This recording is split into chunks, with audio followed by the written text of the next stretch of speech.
was talking to a friend of mine last night who told me she took a cab home from Manhattan the other day after a long night of dancing. It was 2 a.m. and she's in the back of a yellow cab. And as she got nearer to her apartment, she realized the driver wasn't going the directions that she was seeing on her own Google Maps. The driver also didn't have a map app pulled up on his dashboard or anything.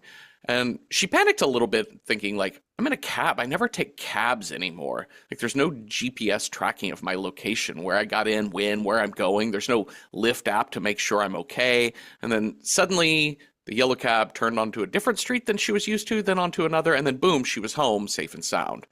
My friend's in her late 40s. She's lived in New York her whole life, so pretty much all of her late teens and 20s were spent riding yellow cabs without GPS or any of that sort of thing.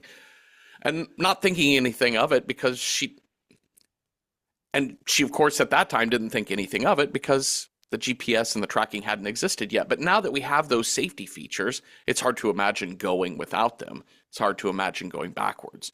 The smartphone really changed everything, and horror writers know this in particular. Think of the number of movies these days that have the caveat line, oh shit, I don't get any bars out here in the woods or deep in this cave or whatever. That's the easy fix. But beyond just the safety of being able to communicate, there's the social media question. Like, how do people get organized, communicate en masse? It's so interesting, the revival of the zombie genre in the late aughts and early 2010s, because it feels like a reaction to the rapidly changing way in which we communicate. Sure, social media is a shit show with lots and lots of problems, but it's also a tool that helps us a whole lot by letting us know where we are, by that we're doing okay, that we can make change, that we can protect each other. The zombie story says, nah, fuck your infrastructure, we're feral now.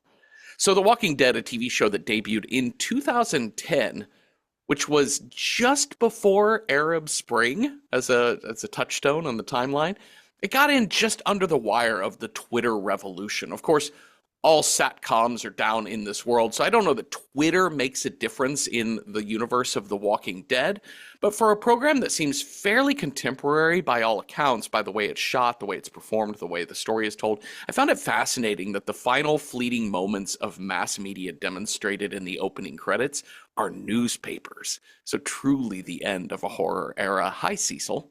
Hi, Jeffrey. What is your zombie-killing weapon of choice? Oh, damn. That's a tough one because clearly you want something that will take out the brain. Yep. Guns are limited. Ammo is limited. Yeah. So bows and arrows, cool. You can reuse them if you can, are good enough to get them in one shot and then pull it out of their head. So that's okay, but I have not enough skill with that. I think I would have to go with like a handheld weapon with a spike on it, like a fire axe with a spike on the back. A crowbar seems like a pretty good, but I think honestly, what most people don't think is what you need is a shield. You need a Yeah. weapon and a shield Yeah. so you can rebuff and attack. Yeah. Yeah, that's a great point. I think any kind of I was thinking Offense is about the best defense, or however that defense is sports the saying best goes. offense. Yeah, defense wins championships. Uh-huh. Like everybody's so into like kill that zombie, and I'm like, yeah, what about repel the zombie hmm far enough back so you can kill the zombie? Yeah, we don't have enough like just makeshift shields in zombie shows. I think that's a good Yeah, point. Like you get real Captain America out there. And yeah. then if you could get some kind of like mace sort of thing, that would be pretty great. Ooh, that would be good. But then if it sticks, then you're like, oh no, I'm stuck to Yeah. a zombie. Honestly, it seems like if you just do the shovel thing or any type of like baseball Shovel, bat to sure. the head, A it at blunt least object, yeah. yeah, at least knocks him out and you're not losing. So I think a metal bat would be pretty great. Yeah. But Well, as we see, yeah. like we just watched like seven grown men take like 5 full minutes to beat a zombie down Yeah. before Norman Reedus came in and was like, no, I got this. You said you had seen the first season of this show before, right? Okay, I watched the first season close to when it came out. I hmm think I think it was complete. It was maybe not, I wasn't watching it in real time. And here's the thing, I like my family loved this show. Mm. Like everyone was all into it. And I watched it and I was entertained. but a little less than impressed. Like Hmm. it was one of those things where I don't know if the hype transferred over to me because throughout the season, this first season, I remember there being a lot of scenarios that I recognized from famous zombie movies. Yeah. And it was like, oh, 28 days later, I was waking up in a hospital. Uh-huh. Oh, it's Walking Dead. You know, like I kind of, there were enough things that kind of came through that I was like, well, this just kind of is it an homage? Is it a nod? Is it, what is this? Should I just watch the originals?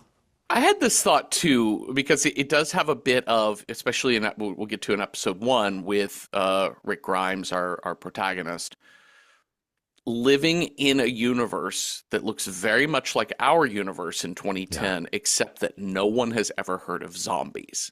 Yeah. Because his questions about what's happening, the sort of like the Midnight Mass, the show that doesn't Sure. use the V word. It's so classy. This is the show that doesn't use the Z word, Yeah. and they're walkers, which They're I think is walkers, they're great. geeks, they're, Yeah. yeah, And so this is a movie where it's like the universe where George A. Romero was never born, sure.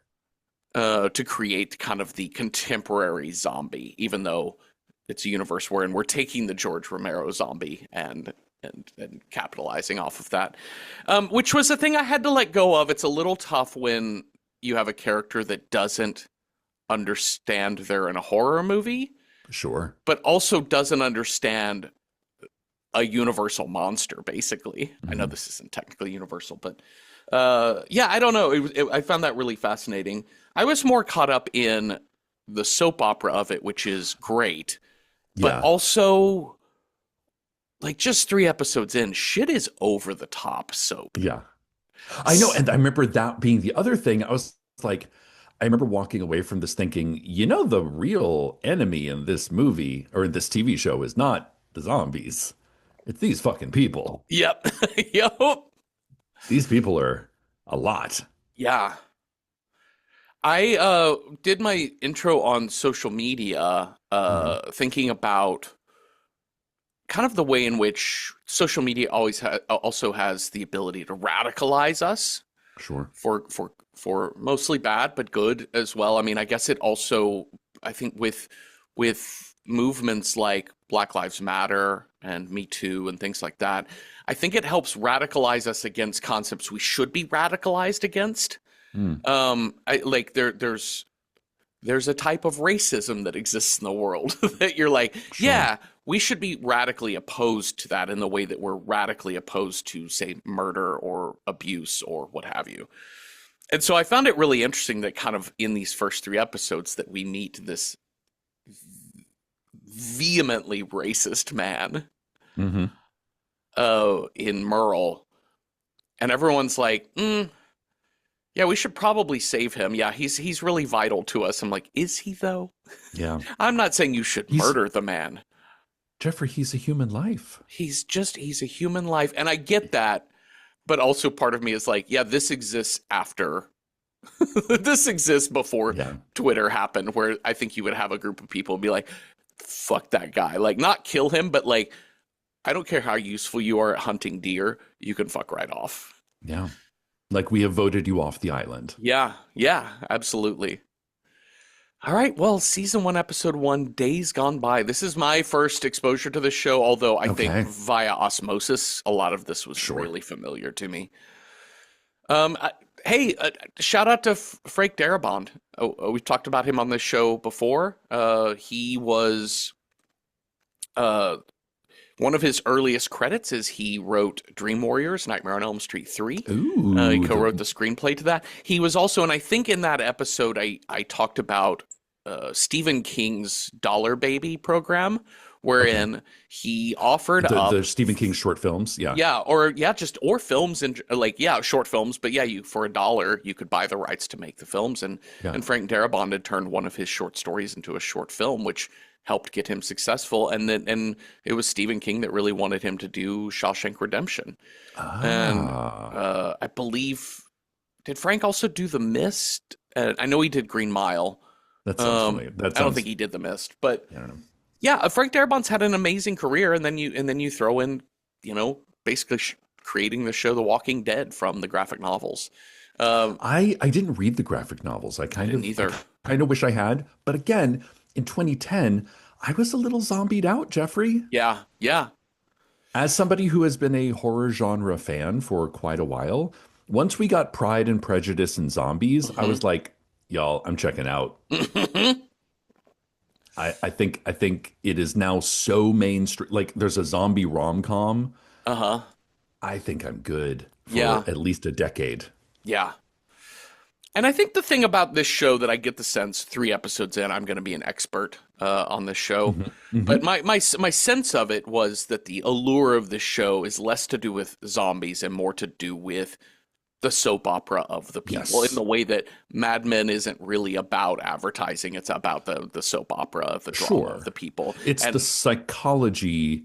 Like I was thinking about it last night of like this is really, this is an extension of the horror movie as morality play, yes, which, if you go back to like all the old comic books, Tales from the Crypt, tight little packages of like here's a moral conundrum hmm, that is accelerated, like it has an accelerant or a heightened effect because of the supernatural that hmm, makes you go, oh, you are chaotic good. You yes, are lawful good. You are chaotic evil. You are neutral. And you recognize those things much more clearly because the supernatural, the horrific elements have just like heightened yes, these emotions or the urgency of make a moral decision. yeah, Do you leave the person behind? Do you take them? Like, what do you do? The survival of horror, surviving the horror, makes you come to grips with who you are, where you fit on that moral scale, and also the people around you. yeah. I think that was, this is kind of not far off from the intro of Game of Thrones, also, which was a show that kind of famously went off the rails at the end as they tried to create plot that wasn't there for them, and they also had an end date. Lost was another one where it's like you need to wrap all Yeah, this up, and you need to come to a coherent landing spot for yeah, everything. And when you do that, it makes it so hard. And I think for The Walking Dead, what's interesting is you could keep the show going on into infinity, theoretically, as long as there are eyeballs on it, because it is about the world in which we live. It's Welcome to Night Vale is a show that could just go on forever and ever because the yeah, characters grow and adapt and change. It's not about monster of the week, and it's also not about like solving the like if we could just find the place where all the zombies are coming from and yes, eradicate it. It's not yeah. that at all. He says, having only seen the first 3 episodes. I don't know where this show goes, so forgive me. Let us know in the comments. But So where does this show go? 12 seasons later, what happens? Three spinoffs, a couple spinoffs later? oh yeah, definitely. So well, we get off to a rip roaring start with present day Rick Grimes on a in his sheriff's car on an abandoned road. But as we pan out, we start seeing those cars are all burned and wrecked. Oh, yeah. He is No looking. gas. There is a makeshift tent community, but they are all dead there, except What's for there aren't even people there. mm-mm. There's just no one.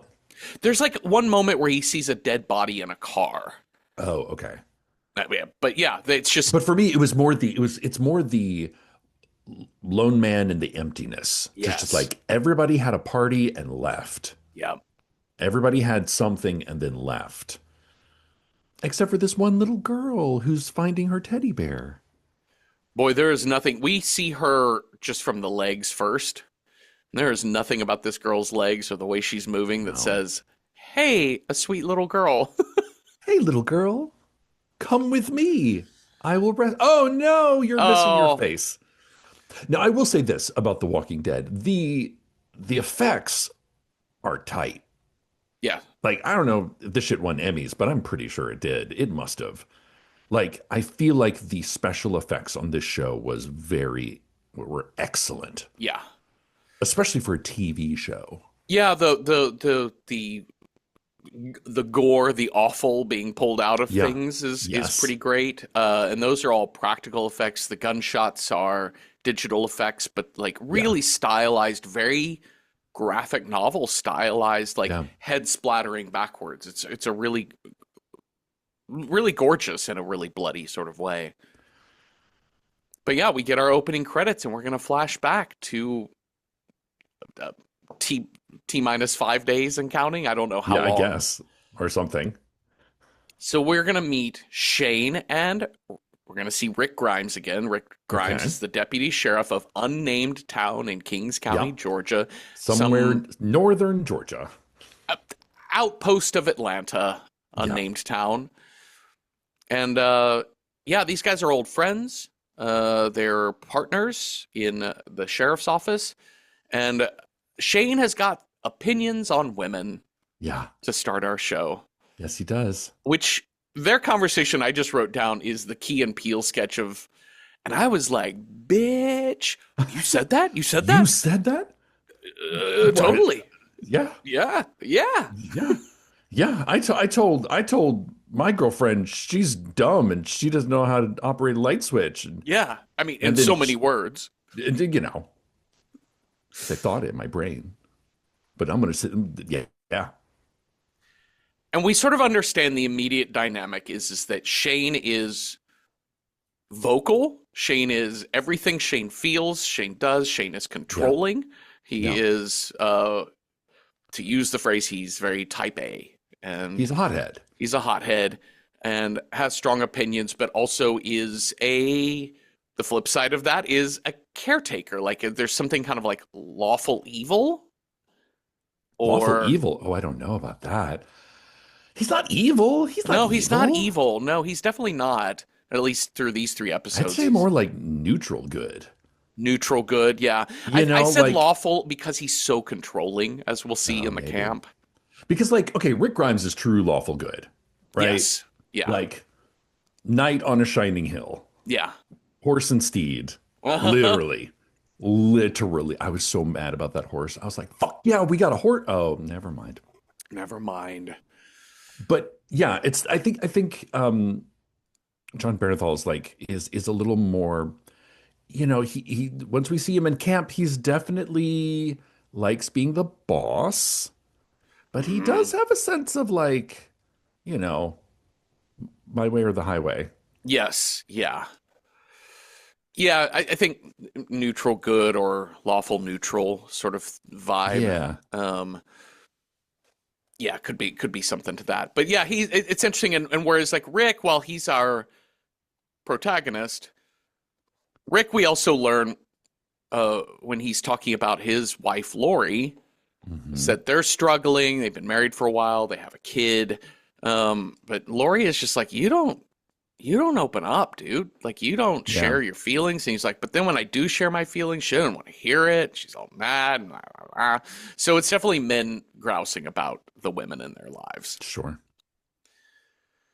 But oh shit, we got an APB. There's two gunmen fleeing. Yep. They set out the spike strips. The spike strips work. They open fire. They killed the two dudes. But oh no, there was a third. Rick Grimes gets shot. Shot. And again, not only the special effects, but the stunts in this are Hmm. pretty awesome. Pretty great. This was a really great car chase action Yeah. sequence. It was Yeah. really, really good. Again, like I think this movie by its color palette doesn't feel like a graphic novel to me. I think of Mm-hmm. a lot of times when I see movies or whatever adapted from graphic novels. It's not a there's- Sin City. Yeah, there's or even like Hellboy or something like that. Do you Yeah, know what I yeah, mean? yeah. Like there's still like a sense of there's a sense of like color and or contrast happening Sure. on things. And this one is pretty sepia toned, this whole show. Yeah.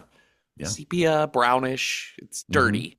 It's natural. It's the greens of Hmm. kudzu in northern Georgia, and it's that sort of sepia, like kind of faded newspaper Yeah, color. yeah.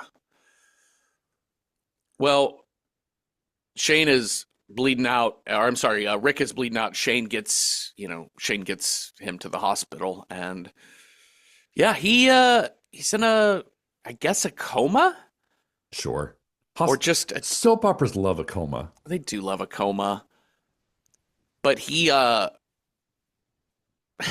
but he has some kind of like seeing. I wrote down this weird dream sequence with Shane bringing him flowers. Yeah, I wrote Just kind of. I wrote they set the video to reverb. Yes. Yeah, that's exactly it. Which it kind of worked, but it Hmm. also was like I was like, ah, my eyes. Yeah. I either move or don't, or stop moving, or don't move at all. This is also a scene But that yeah, I'm he like, I leaves him don't know some the point flower. of the scene if this comes back at all, Well, or it's because he leaves him flowers, uh-huh. and then the next thing we know, Rick wakes up and he thinks it's like that time. Yeah. It is like 5 minutes, like because he's like, "Hey, are you in the bathroom? Like, I Yes. thought you were just in my room." But then he kind of reaches over, and it's the now we're into the slow realization of the 28 days later Hmm. portion of this TV show Yeah. of I've been gone for an unknown amount of time. Something has happened. What has happened? Yeah. Well, something has definitely happened. There is the whole hospital is trashed. We start seeing blood tracks on the walls and floor, and There's eventually like we some found dead ass ladies, some just oh half-eaten, man. and there is a painted on one of the sets of doors that are like locked shut, don't open, Hmm. dead inside. Yeah. Uh-oh. I read this because of the way it's written. I wrote Don't this. open, I wrote, don't don't dead, dead, open inside. open inside. Yeah, I know, right? But There's yeah, also, then creepy fingers, and he's like, at least he has the foresight to be like, I should get out of here. yeah, yeah. I did like the touch of like the bullet. There's a series on this hallway Oh of like bullet yeah, holes like high up on the wall, which I yeah. found really fascinating. Um, And then I like the sequence where he's like, okay, clearly I can't take the elevator, so into the stairwell, and all he has is like a book of matches, mhm. and he's like in his like boxer shorts and like hospital gown, so he's like clearly not, he's still recovering, right? Yeah, But it's this like pitch black.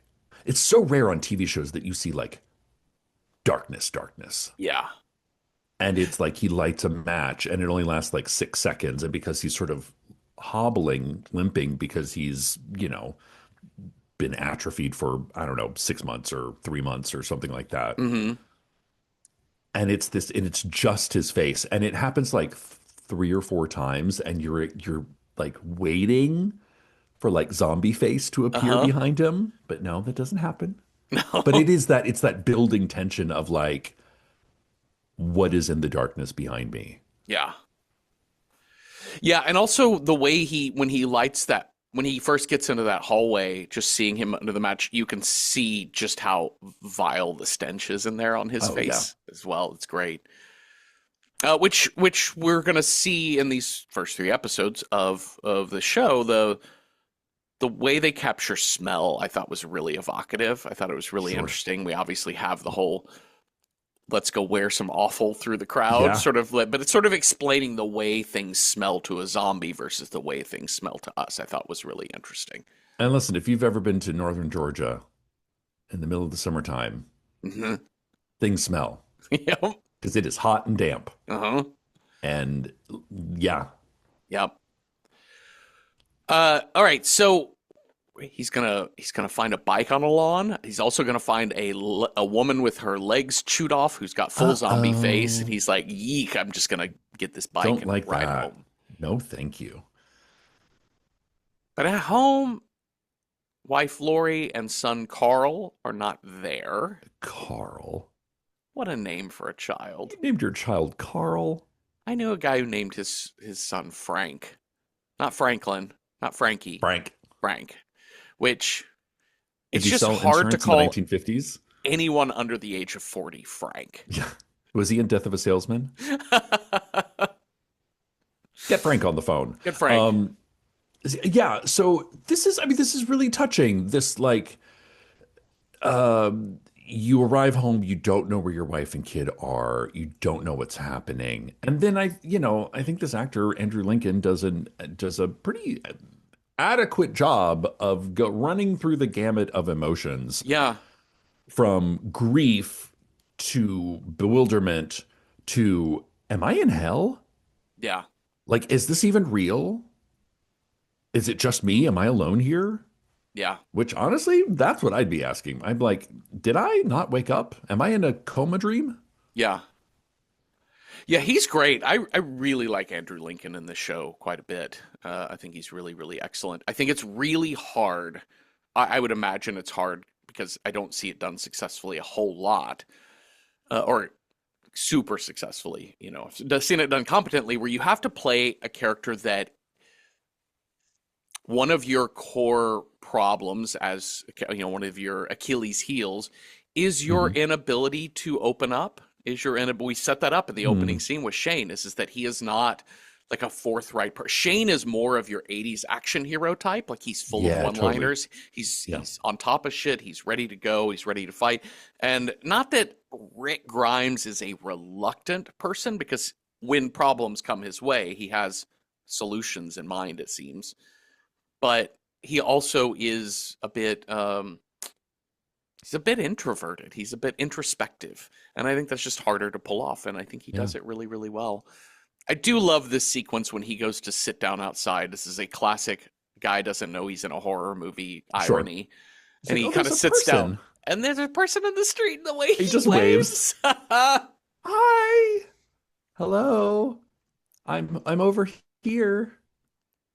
But he gets cranked in the face with a shovel by young Dwayne, who we'll meet momentarily. And then he sees as older Morgan blows this man's head off in the street. Oh. And he wakes up tied to a bed. Hot. All right, Hot. so now we're in Gerald's game. Yep. And it's very much the like, I saw you at a bandage. Were you bitten? Were Yeah, you bitten? Were you bitten? And he's like, bitten by what? yeah, Not the half. You've seen a zombie, sir. You saw a woman that is just a torso crawling on the ground with her yeah. face melted off. I did not love having to have about 20 minutes of this pilot episode Yeah. explaining zombies to Rick Grimes. Yes. Because we're not explaining it to Rick Grimes, we're explaining it to our television audience. Yes. And I know it's a bummer as a writer to not be able to like set up your world, and in the process Mhm. we do get some useful info, which are the rules, because Yeah, zombie rules can vary from show to show, movie to sure. movie. Same with vampire rules, et cetera, et cetera. So I like the fact that we know that, all right, this is a brain destroying effort that you have to do with these zombies, Yes. and it is the bite that Yeah. transfers it. Like even a little, like a drop of blood, Hmm. into your system. But it's also unclear at this point if you get bitten, do you get the fever Hmm. and you die, and then you reanimate as a zombie, right? Yeah. Yes. And there's like a time lapse in there. Like, it Yeah. seems like you get bit, you get a fever. It is Mhm. a crazy high, like your body Yeah, yeah, feels yeah. like a furnace, and then you die, and then you Yeah. come back to life. And that apparently is Yeah. what happened to these two folks, their mom slash wife, Yeah. who's now just like zombieing around outside their door. Yeah, so they're living in one of Rick's neighbors' houses. He was like, "Oh, didn't the Drakes live here?" He's like, "I don't know who Yeah. the fuck that is, but nobody was here and we needed a Yeah. place." But it was, yeah, it's such a sad story, because outside the gunshot that Morgan had fired has drawn the zombies. So again, sensuality in the show, like senses, Yes. the use of sound, Yeah. the use of smell, the use of sight is really really important. Because a lot of zombie stories really are about just touch. It's just about the body itself, like Sure. the that kind of feeling of like being bitten or ripped apart or having Yeah, your yeah, head yeah. blown off. And here we're talking about the sound has drawn them, and it's so scary. This moment where zombie mom like walks up to the peephole and kind of stares in at the Yeah. door and starts rattling the doorknob. Yeah, And these it, zombies are, they can do a little bit more. Some of them actually appear kind of like, oh, that one is using a tool. yeah, That one's using a rock. That one knows what a doorknob is. Even that very first zombie, the little girl, she picked up her little stuffed rabbit. mm-hmm, Why would a zombie do that?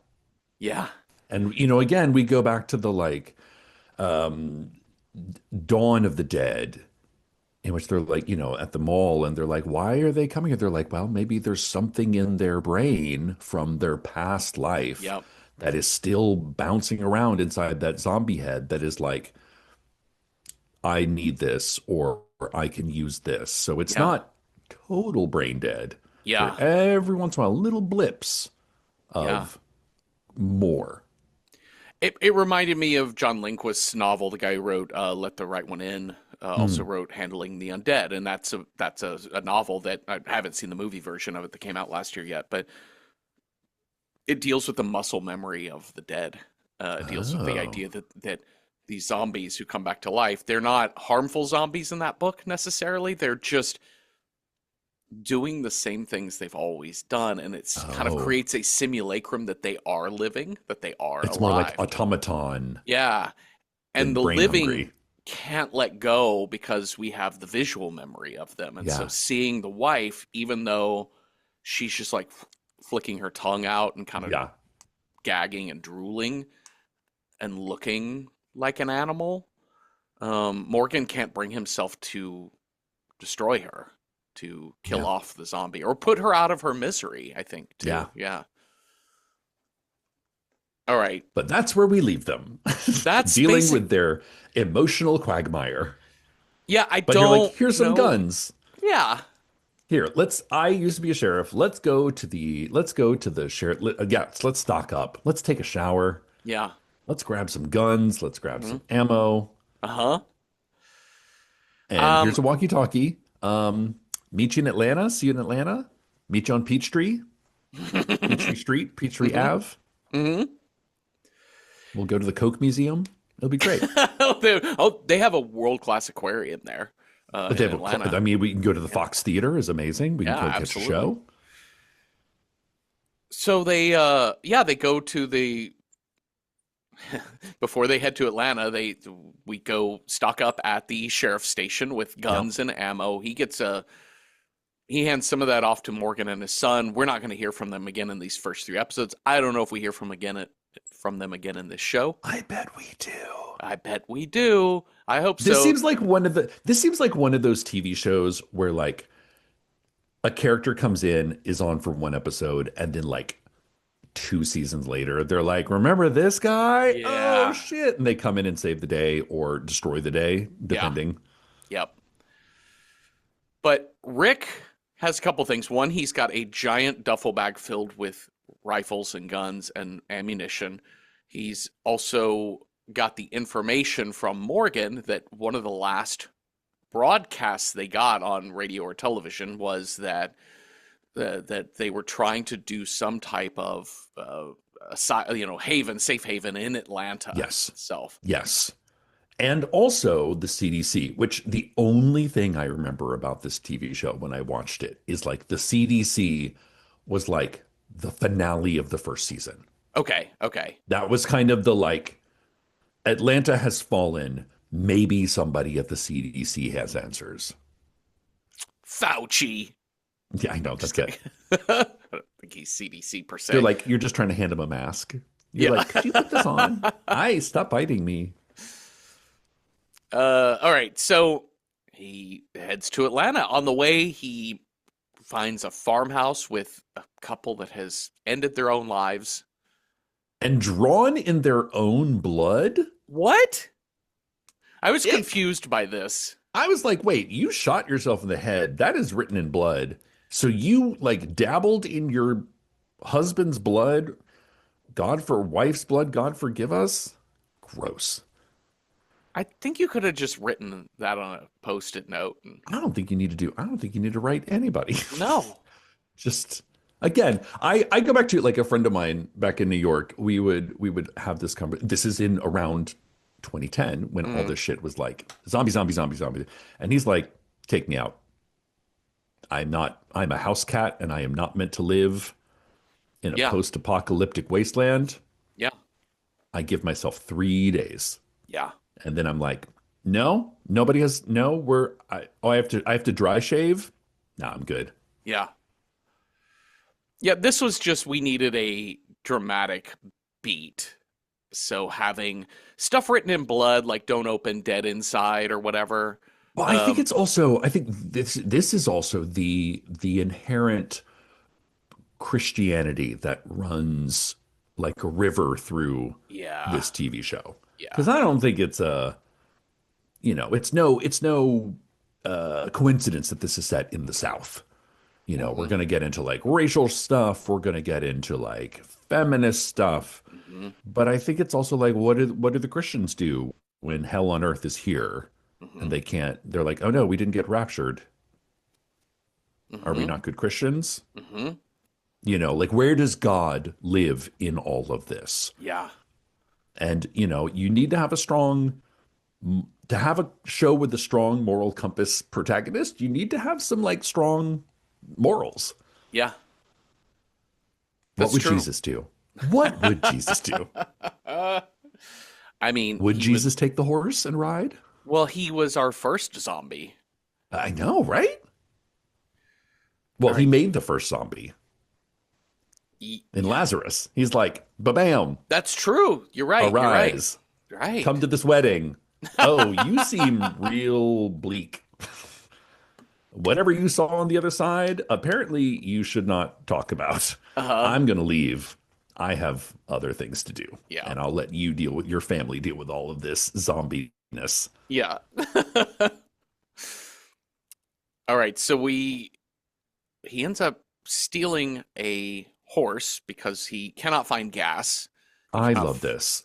I was he like, this is the most Stephen King yeah. of me. Like Stephen King being the 20th century kind of the like fantastical, horrific Americana, Hmm. the sort of like thumbprint of that. This is like, well, like we've got our protagonist on his white horse, like a fucking cowboy, Uh-huh. riding into the city to go clean up town. I I love it. I do too. I had so many mixed feelings writing wise about the use of the horse because I really deep down I think this is not a critique of this is just my own personal thing, which was I really wanted more time with the horse. I really think Same. I really I wanted wanted the horse to be a character, yeah, Jeffrey. I did too, which its eventual death would have been a lot harder to take if we got a name Sure. and got to know it and Yeah. what have you. But But it also brings another interesting thing is like, what about the animals? yeah. Which is all like, it's so funny. Like, what humans are self-centered, but this horse is still alive. These ravens are just pecking at zombie bodies. Uh-huh. They don't seem like zombie ravens. Like, No. what is the ecosystem that we now live in?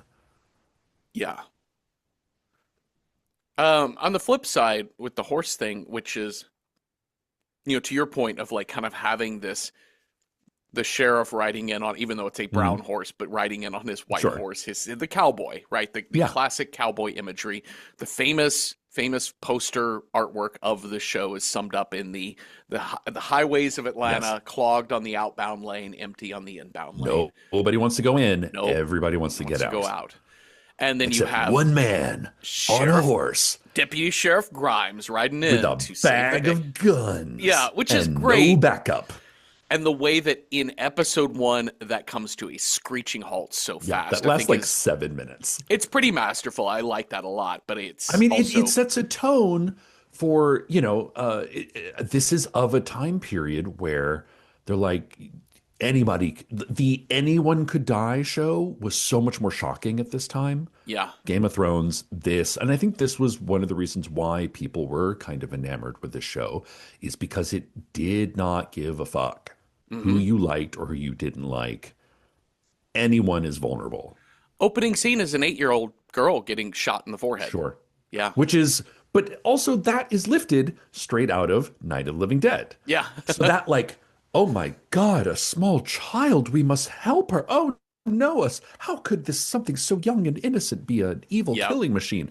Like for the fan for for the genre fans, we're like, yeah, yeah, that kid's a zombie. You should beat that child's ass into the Yeah. ground. Yep.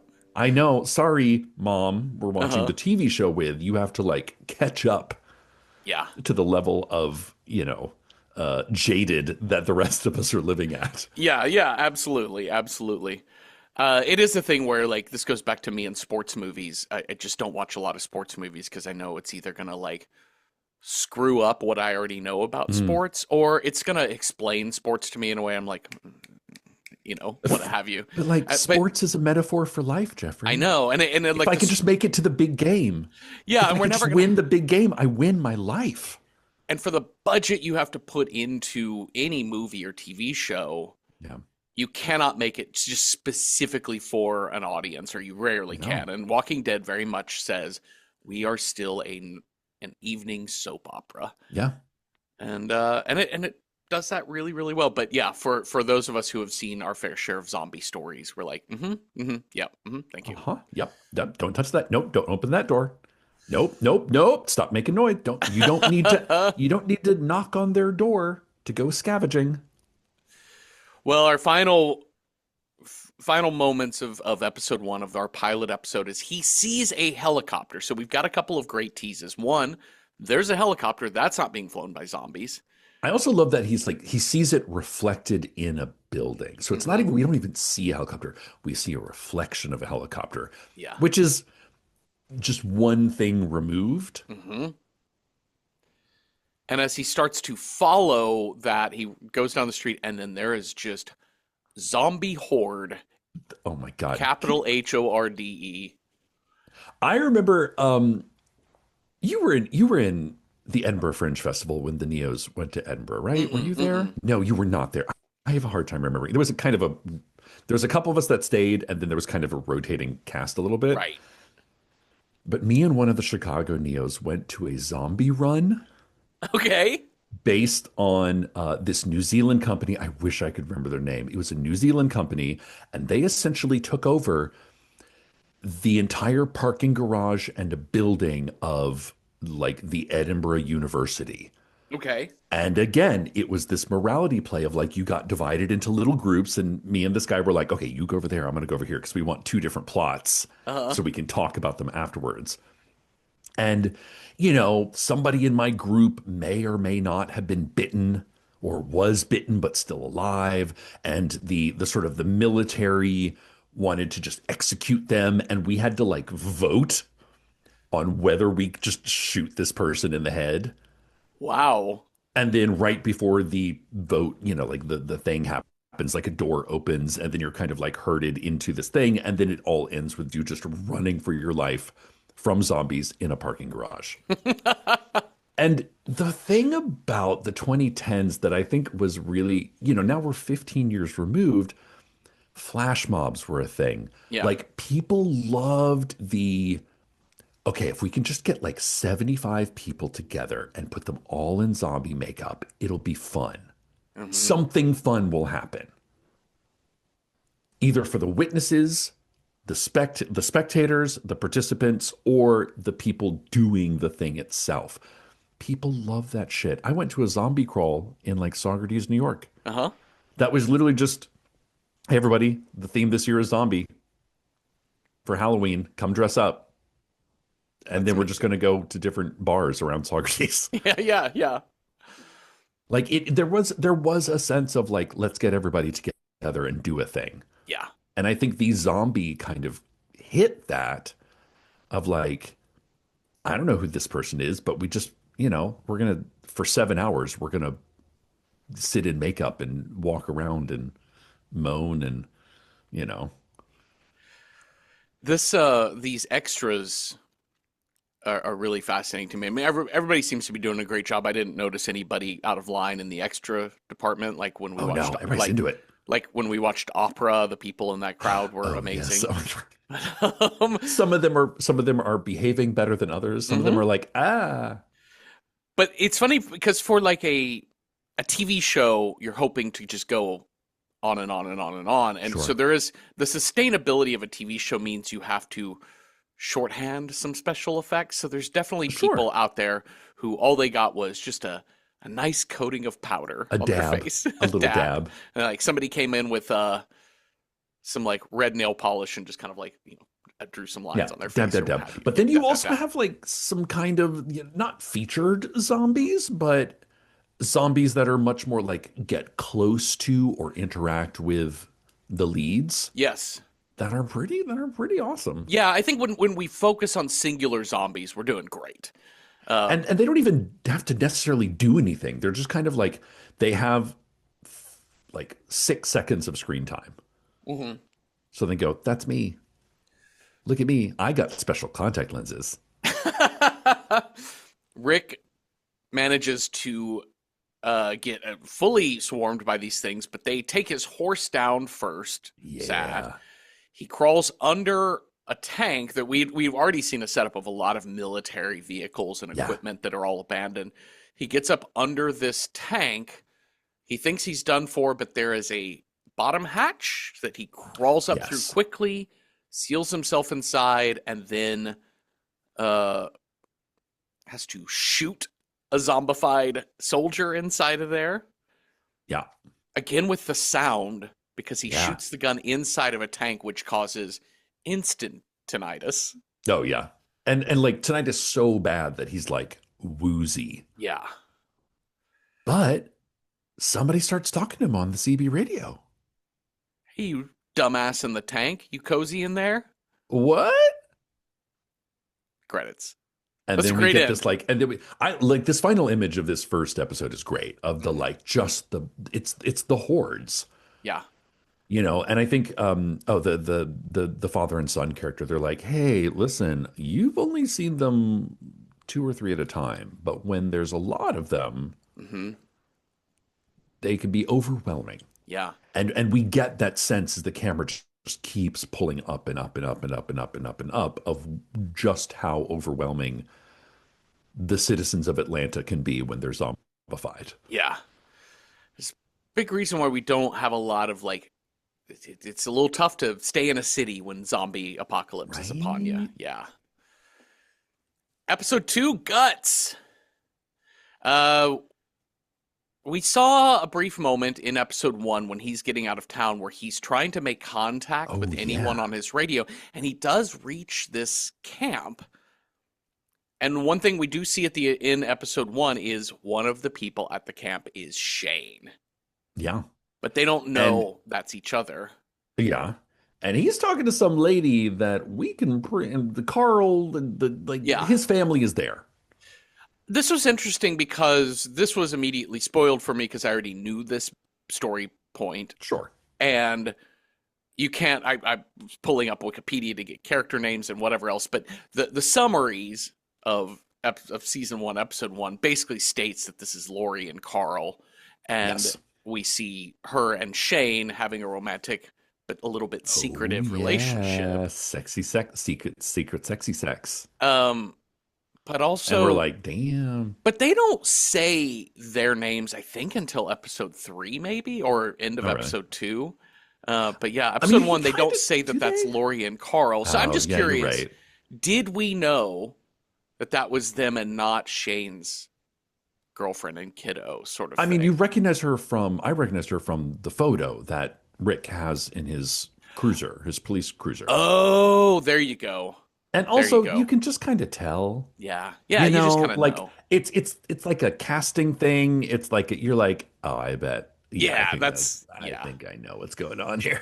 She's not just some random brunette that we're spending a lot of time talking to. Yeah.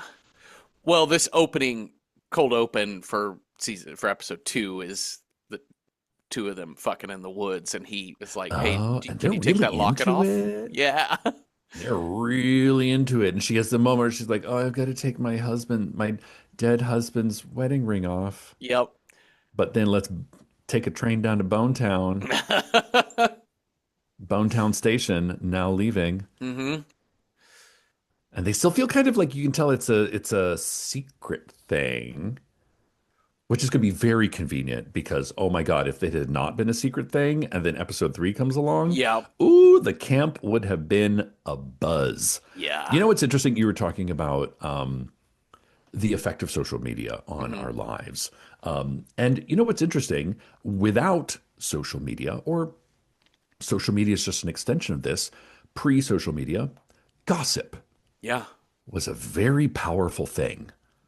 If you've ever spent any time in people who live off grid or, sort of intentional communities, gossip is a real powerful thing. There's been entire academic essays written about how gossip was kind of considered a woman's activity. We Hmm. think of like, oh, gossiping, and so gossip has kind of been kind of poo-pooed by the male academic society, but really gossip is a very powerful tool of preserving, of passing information along, Hmm. of retaining information. And, in your intro, I just kept thinking, oh my God, this camp, the gossip would have been thick Yeah.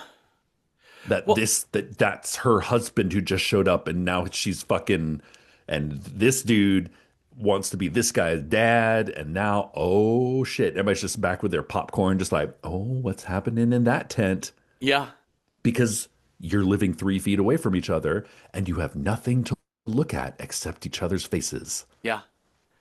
Well, the thing is that like, there's no way they didn't know that Shane and Lori were fucking. Like, you can't not know, right? When you're in a tight Yeah. group of people, you Yeah. know when two people, like, not Kinda. even an Just affair, disappear. but you know when two people are When they like, just wander off around the same time every day or every other yeah, day to be together, something's up, yeah, you're like, man, Shane and Lori do kind of disappear at the don't same time a they? lot. Like, we She's find like, watch ourselves my looking kid. after Carl, and the two Yeah. of them are gone. You just know, and that's what gossip leads you to. So there's no way people wouldn't know. I was just thinking, I was in Rome recently on vacation, and I was listening Ciao, to a Bella. Ciao Bella. I was listening to a Rick Steves audio guide, and Ooh, fun. it was really fun. And like walking through a part of town, but Rick says in one of the things he was talking about how close all the alleys are and how close the windows are, and you sort of imagine the way in which people in Italian cities, especially in Rome too,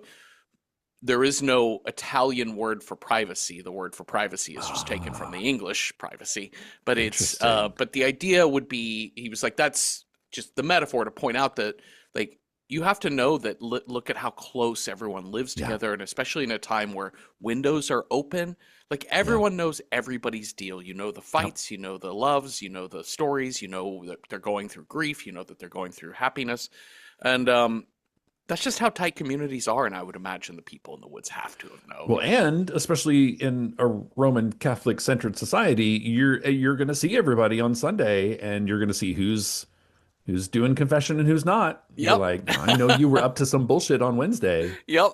and now you're just sitting here. Uh Oh, huh. Okay. Well, we'll get to the camp in a second, but we're gonna go back to yes. Atlanta, and we're gonna meet Glenn in a second. But it's Glenn who's on this radio call. Glenn's a young man, um, kind of a professional thief in a way, right? Don't we learn that he's He's like our shoplifts yeah, a lot? He knows how to hotwire a Mustang later. yeah. He's in our for using our Dungeons and Dragons, he's the what? He's not a bard. He's the rogue. Yeah. He's Yes. the like cheeky thief Mm-hmm. who has morals. Like we learn very early on that one, he doesn't let Rick just like rot in the tank. Yep. And he says at one point, they kind of run from he's like, listen, you got to go right now. And we have kind of a harrowing, like, run from the zombie, like, if come meet me in this alley and then we can get out of here. So shoot, shoot, shoot, zombie, zombie, Mm-hmm. zombie. And there's a moment where Steve and Rick have a conversation. And Rick is like, why did you save me? And Glenn is like, well, I would like to think that if I were in your spot, somebody would save me. So you're like, oh, okay. So Mm-hmm. you have like a big mouth, but you're one of the goodies. Yeah. You're on the good side. Yep. So he kind of tells him like your only option is like this one side. If you go to your right coming out of the Yep. top of that tank, you Because can they're all eating the maybe horse on the make other it. side. Yeah. So go to the opposite side of the horse, run about 50 yards down, you're going to see an alleyway that's meet you there, go. Rick along the way has to like go full first person shooter video game Oh to my shoot all God. these zombies. Okay, I will say Rick has excellent aim. Yep. Because one-handed, Running. not even a second, but like one-handed, one shot, one kill. Uh-huh. Every time? Yeah. Every time? I Sure. guess he is a trained professional. Yeah. Um yeah, we make it up the fire escape and then up what looks to be like another 10 stories of just outdoor ladder up the side of the Yeah. building. And it's kind of like they're going like the up inside, and then we find ourselves in a department store Yeah.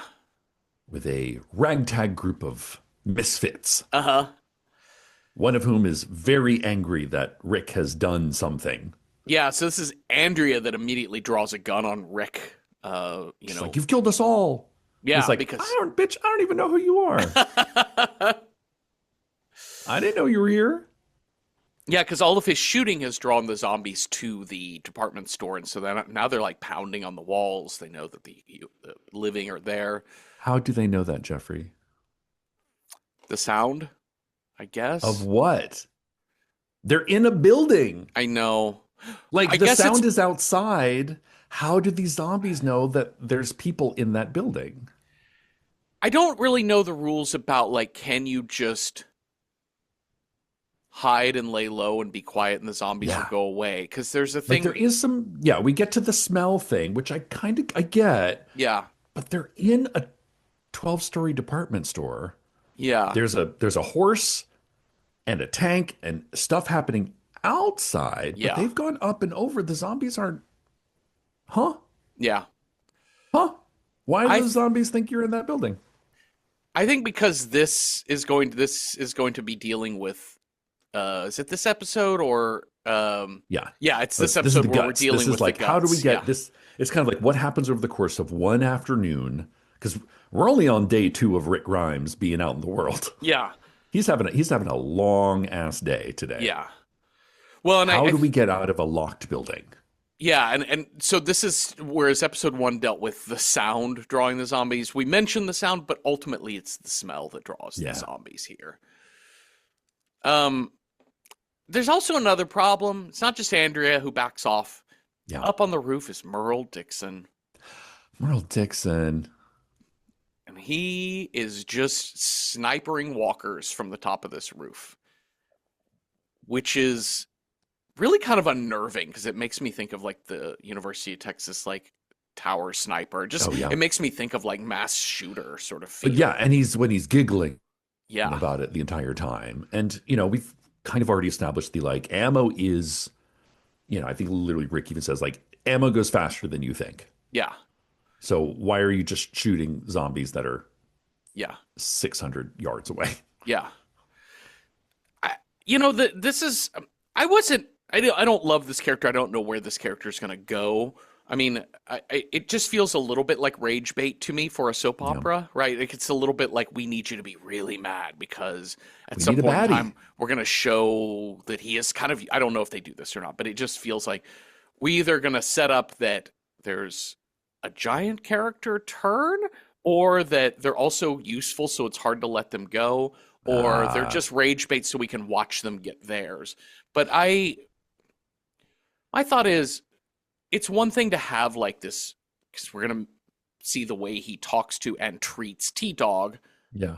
one of 2 black people in the group, who he calls him the N word. He beats him with an inch of his life, Yeah. threatens to kill him. I'm like, okay, so you're obviously a crazy white supremacist, but Yeah. also like you shooting zombies from the roof. Like, why is Andrea mad at fucking Rick Grimes and not being Yeah. like, we have to get rid of this guy because he's a Yeah. just subtract the racism. He's just a I know, right? liability in our group. Yeah. Like, which makes me wonder, we're going to learn by the end of this episode, clearly these people are a satellite of the camp. Uh-huh. Why are you camping with these people? Why are Yeah. these people letting you camp with them? Yeah. Again, like, I know it's the end of the world, and what's interesting is we don't know how much time has passed since, quote, the fall of humanity Yep. to now. Yeah.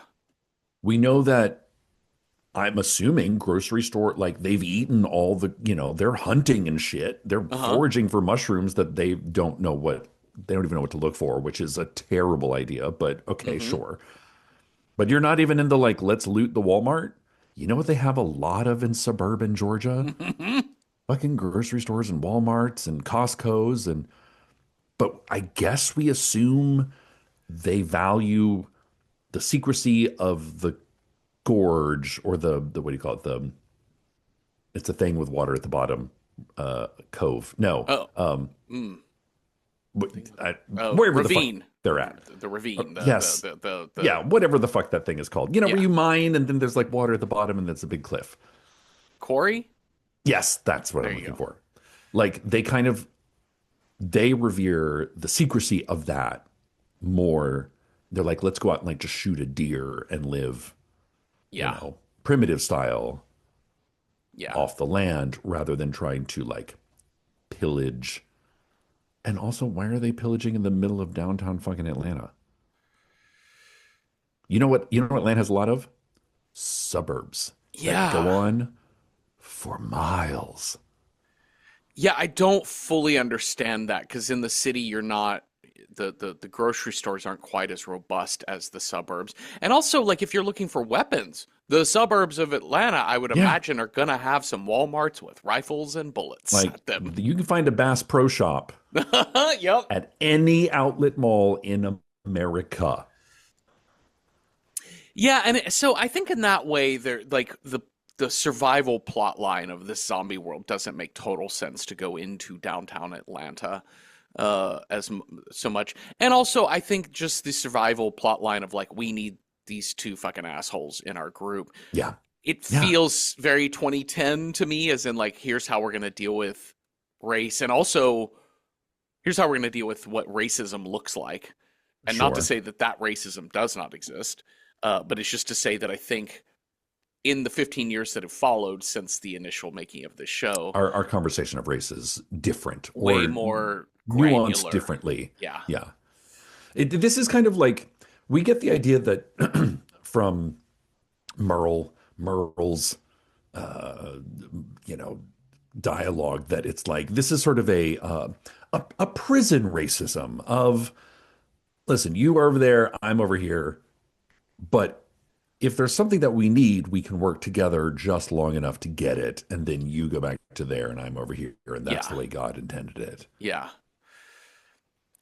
But the moment you have somebody in your group beating the shit out of somebody just because they are black, you're like, uh, no, no, absolutely not. This is Like very, I call you up against the tribal come like no, you've been voted off the island. yeah, because you also know that like their hatred and their short fuse it could extend well beyond race, but even beyond that, it's like you're going to lose the trust of any non-white person in your group Sure. too. Yeah. Yeah. Anyways, I find this whole character to be infuriating that it's here, but I also know that it's 15 years ago, and this is just where our conversations Yeah. were around this And topic. I think in the timeline of this TV show, we're not quite into the Cormac McCarthy's The Road period just yet, Uh in which huh. all these people have kind of found each other Mm-hmm. and made their own camps, Yeah. and all Great. the nice people are like just huddling for their lives. Yeah. That makes total sense. We're early on enough in the zombie apocalypse time that you're just anybody is welcome because we're Yeah. just trying to figure this shit out. Yeah. Yeah. Okay, so anyways, all of this is to say we're covering the first three episodes. I haven't seen anything else of it, so Yeah. any complaint I have is just in the moment that I'm in now. All right, so we've got a couple of plans. We could try and escape through the sewers. That That's doesn't kind of a really no-go. work. That doesn't work. There's already a zombie down there eating a rat. But there is a moment when Grimes shows up and meets Merle. When Merle attacks T-Dog, Grimes is like, "Fuck you," beats the shit out of him, handcuffs Merle to Yeah. the A whatever pipe. pipe on the roof, and he's gonna spend the most of the rest of the episode handcuffed to that fucking thing. Like he puts him in timeout. Yeah, he definitely puts him in cop timeout. Uh, so this is gonna lead to Rick's crazy plan. Hey, they smell us the way we Mhm. smell them. They can smell Mhm. livingness in the way we can smell Mhm. death. Mhm. I don't think that's how that works, but I like the thinking. I mean, Just yeah, as I well. get it. Yeah, You know, it's like I know when you go hunting, don't you put like scent on? Did you put like yeah. bear scent on you or something like that? But also, again, this is me in 2010 watching this TV show, and I'm like, Shaun of the Dead. This is Ah, literally a scene from Shaun of the Dead. okay, great. Have not watched that for the show yet, so Yeah, there there you is go. this like, what if we just pretend to be zombies? The zombies won't notice we're not zombies. To comedic effect rather than suspense effect. Yeah, it is slightly dry comic here because they have to take one of the zombie Oh my bodies that God. they killed and like hack it to bits and throw its organs all over themselves. What do you think about Rick's little eulogy for our dead man zombie here? I thought it was gilding the lily. I'm like, I did too. yo, you can't mourn every fucking like human zombie. Like you can't, sir. I know you just woke up. I know you were literally born yesterday, and this is very nice of you, but we have got to go. It felt unearned. It felt wedged in. Like not unearned because I get that that's, we watched him like put the legless zombie woman out of her misery in Yeah. the park in episode 1. Like So like he's on a mission to release these people from their pain, yeah. like God intended. Yeah.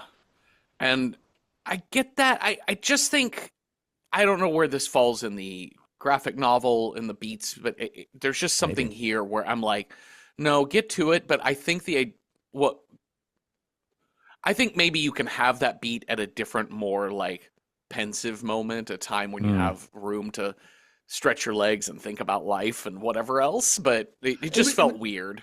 Yeah, for me, it was the like, I'm gonna tell my son about George Smith right here. Yeah. And then literally the next episode, he meets his son. I was like, did you tell him about George Smith? Nope. Did you? I didn't see it. So, which again, you know, what? Yeah. Christians performing Hmm. virtue for each other and then just kind Yeah. of like, you're like, okay, yeah, that was the zombie. We escaped.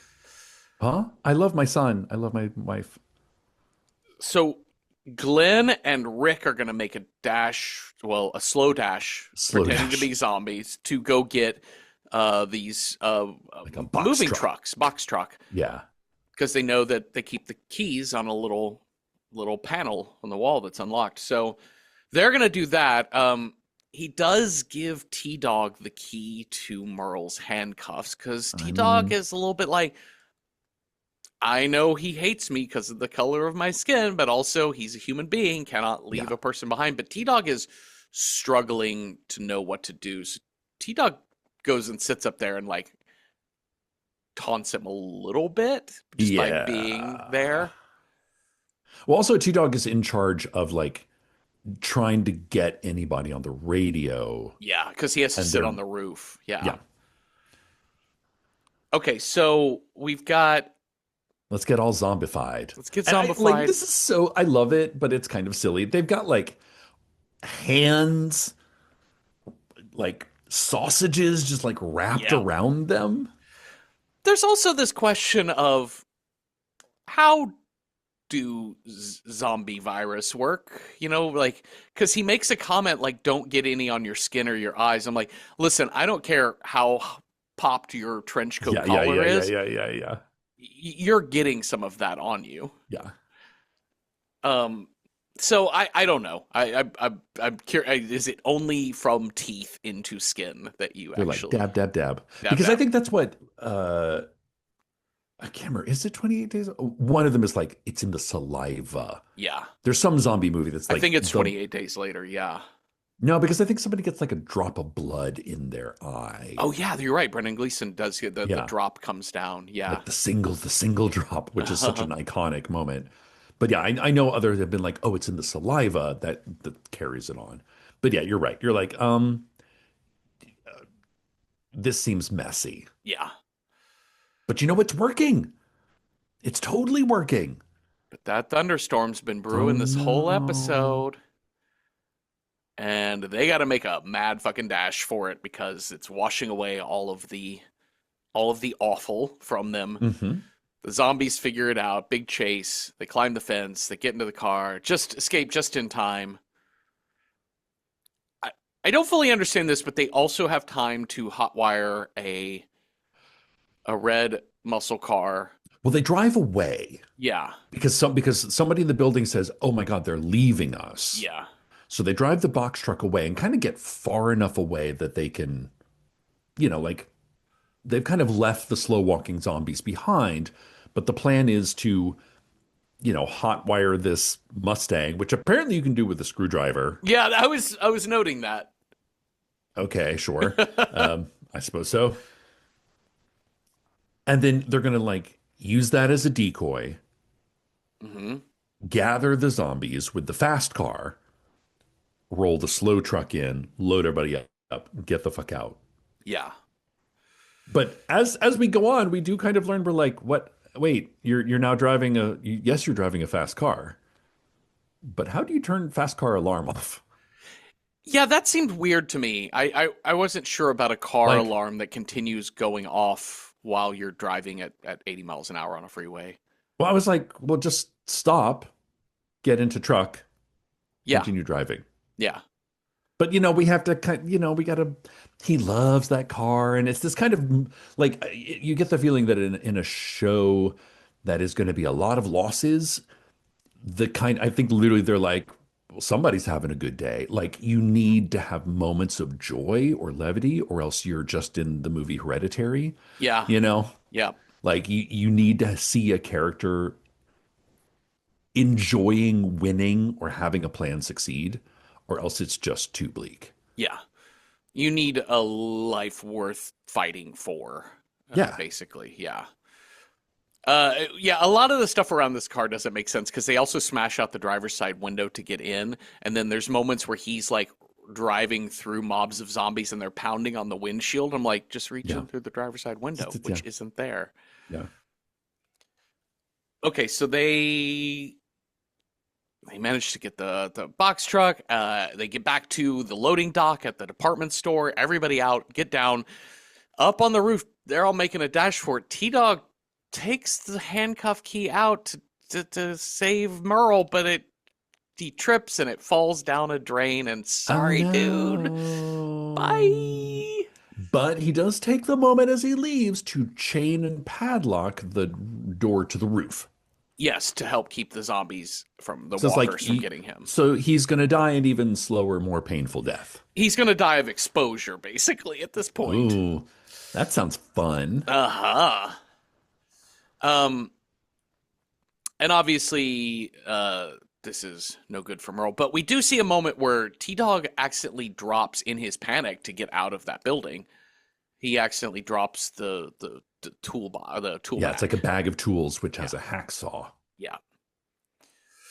All right. Our last shots are just basically walkers taking over that building and fucking Merle left screaming on the rooftop. Oh no. Episode 3, final episode of what we're talking about on this show is episode 3, Tell It to the Frogs.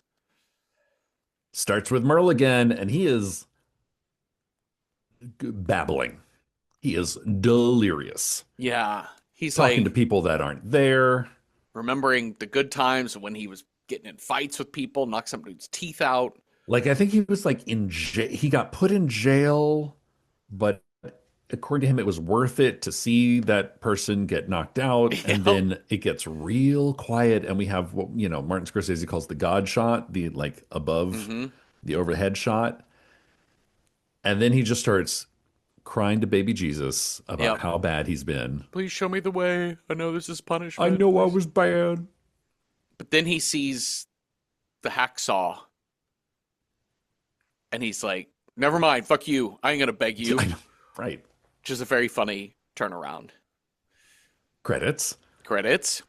All right, so now we're gonna get into kind of the heart of what I was feeling like this season is gonna be a lot of soap opera. Yeah. And who knows how long. I kind of know because, by the way, just a quick aside, I don't want to belabor this point, but like, man, TV shows trying to, like you said earlier, trying to find just the cast list. Yeah. What I really want Wikipedia to do is to be able, and to some extent IMDb, just show me season one. Here's the cast. Don't give me any information. I just want to know Just like character, Rick Grimes, everything. actor, Yes. Andrew Lincoln. He's in this season that you're looking up. Yeah, yeah, But yeah. the Wikipedia has this beautiful chart of every actor and major Oh, actor and character, damn. but it's a chart that extends how many seasons that they're in. I'm like, Oh, well, now I know looking down how long Laurie Grimes is going to be on this show. yeah. Yeah. Now I know how long Dale is going to be on this show. Who the fuck Dale is? Who's Dale? Some guy. He's one I of the don't know. guys in the group. Sure. Anyways, oh, Carl. Oh, look, Carl. He makes it to episode He- blank. Oh, okay. That's Great. sweet. I don't know what happens in that episode or season blank. Anyhow, but yeah, we've got this soap opera of like we're seeing Shane being like, "Hey, little buddy Carl," very Oh my much going God. full stepdad with him. Full stepdad. I'm gonna teach you how I'm to gonna catch some teach you frogs. how to catch frogs. I really liked Stop kind of squirming. Your mom's trying to cut your hair. Har. I really 'Cause liked we're from the the South. undercurrent until I didn't, but I really liked the undercurrent of like who's doing the work Yeah. because it starts with him just being a good old buddy stepdad to his Yeah. son, who is, Mom, I hate it when you cut my hair. Mm-hmm. But it's Mom who's doing the practical day to day work. And we're going to see that. She's hanging laundry. She's Mhm. going foraging for food. Yep. And we're going to kind of see the way in which, especially, it really focuses on the women doing the work that get us through. Mhm. Day-to-day sort of stuff. I remember a while back, somebody I was talking to at a party, this is quite a while back, who's married, making some comment about like, I've never, I can think of maybe 2 times I've ever ordered anything off of Amazon. Oh, wow. And I was Okay. like, oh, wow, that seems amazing to survive in the world without being able to like order. I know, great, good job by you. Yeah. But then it came up where like somebody's like not even like household things, like cleaners and paper towels and just shit you need. And they're Or like, like, I don't does clean. your wife order those things? They're like, well, she'll order the things we need for the house. I'm like, well, then you're ordering shit off of Amazon. But you're like completely, your wife's doing the stuff you're just not doing. You're not pressing the button, but you're benefiting from the work That the your wife ordering. put Yeah, in there's to the that thing. shit is still coming from your joint checking account. You're ordering it. You're ordering it. Your wife is just doing the work to get it sent to you. So you don't get to be like, well, that just magically happens. Those things just appear. And that's kind of how this camp is. Or even worse, the egregious, like the morality of like, I don't order from Amazon. Bitch, You do. if I opened your drawers and found 10 things that were bought from Amazon, no, you did not press the button, but you funded it. Yep.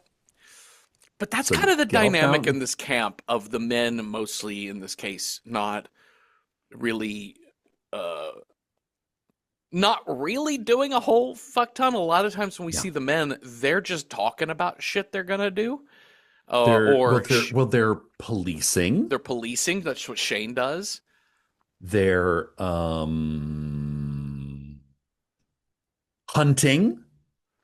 Yeah, yeah. We do Well, have one Daryl person is out hunting. One person is hunting. Uh-huh. And also scavenging. Yeah. Yeah, because I thought that was interesting too, because Lori and Amy in the camp are foraging mushrooms, and Mhm. Amy's like, I forget how to tell which ones are the non-poisonous, and Lori's like, well, we'll just ask Shane. But like Shane keeps all the information. He controls all of the procedures and the protocol. Anyhow, I found that really interesting. and also the sort of the quote good men are the like fixing the mechanics. Yes. Yeah. They're tinkering with motors. Mm-hmm. That's what men do. Yeah. They hunt, they tinker with motors. Women wash things and dig in the dirt for things. Yeah. Um, yeah, so it's when Rick arrives at the camp here. Um, we have the reunion with his wife, Hmm. and you see a lot of shots of Lori and Shane looking at each other like, well, what happens now? Uh-huh. But Rick also is one of the people when he wakes up the next morning, the character Carol, who's married to Shitty Ed, I think is Yeah, the guy's name. sure. I like Shitty Ed. Shitty Ed. Anyways, Carol hands him his clothes that have been clean. He's like, "You Yeah. wash these?" She's like, "Yeah." She's like, "It's not as good as my Maytag back home, but a washboard will do." And he's like, "Thank you." It's Rick is the person who kind of sees the dynamic. Whether he'll Yeah. do anything about it, I don't know, but he definitely understands that. It's the appreciation of everybody. If everybody does their part and is happy doing their part, then the tribe functions as a whole. Yes. But when shitty people start being shitty, Hmm. you got to do something about it. Yeah. Okay, so one of the things we've learned about Merle is that he has a brother named Daryl Dixon, who Hmm. is back, who's been back at the camp, and Daryl has been on a hunt. So Daryl doesn't know that his brother got handcuffed to the Hmm. roof of a building. Yep. Go on. You had a thing to I say? I this TV show doesn't spend a lot of time on the what if we just don't tell option. No. Like they say it, but they don't really consider it. No. I think we all know that Rick is gonna have to go back and fucking give to do the thing. Hmm. Like he's just too good, you Yeah. know, which is why like lawful good protagonists are just like the most boring characters because you're like, God damn it. What if the like five of us are just like, oh no, he died. Yep. Oh, hey, he died. He sacrificed his life. No, of course we know that he's going to escape and he's probably going to come back and like fuck them all up. And then Yeah. you're caught in a lie. So that's shitty. But also, even if you told the truth, he's going to come back and fuck you all up. Yeah. You're like, he was acting crazy and we couldn't get him out Yeah. because of his crazy. Yeah. He started attacking us. And so we left him because he was attacking us. Yeah. Oh, you want to go save your brother? Goodbye. Goodbye. Hey, here's the keys to this brand new Mustang. Have fun. Yeah. Have fun. Don't So, write. yeah. Well, and also, Daryl's a shitty hunter. I know he killed this deer, but he just like left the deer carcass.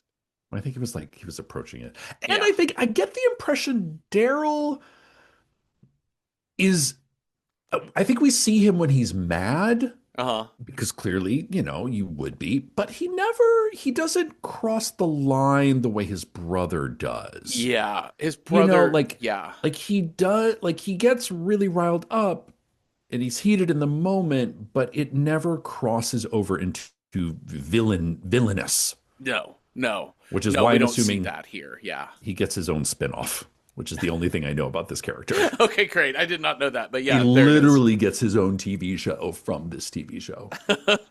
Is this the The big? further, Is this the biggest name TV show we've watched for like a first 3 episodes we've done for this podcast? I know we've done American Horror Story season 1, but I mean, like that's a pretty big one. that's a big one, but that's an anthology one though, Yeah. because that's limited to We 10 mostly episodes. did anthology because we did Black Mirror as well. That's a Uh-huh. pretty big one. That's a good big Netflix one. I know we did the mini series. Oh, sure, but that's pre-digital. Yeah.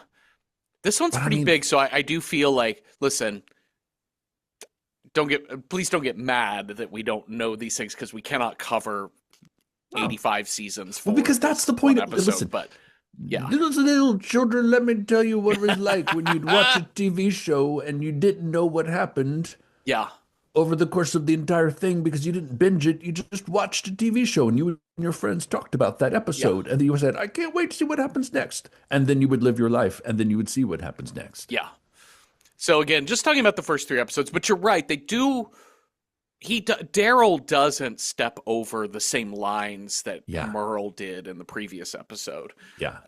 So He's while also he is a real hothead, he's real handy with that crossbow. So he s- has use. yeah, I think if we had just met him first, I think I would have been like, okay, I think I can deal with, Yeah. because he doesn't. He wants to fight. Oh no, I take it back. I think it's the moment he draws the knife on Rick. Yeah. I think that for me was where I was getting really annoyed with You're this, like because I'm bad like, guy. you can't threaten lives here unless there's a moment in episode 1 where Rick tells the boy Dwayne, when he gives him a gun, Yeah. he's like, if you have to fire it with intention, Yeah. If and you pull it, you need to mean it. yeah, you need to mean it. And that's a true thing about, you don't draw a gun on somebody unless you're willing to kill. And don't Yeah. draw a knife on somebody unless you're willing to kill, because you've escalated it to the point where now violence, murder is our answer.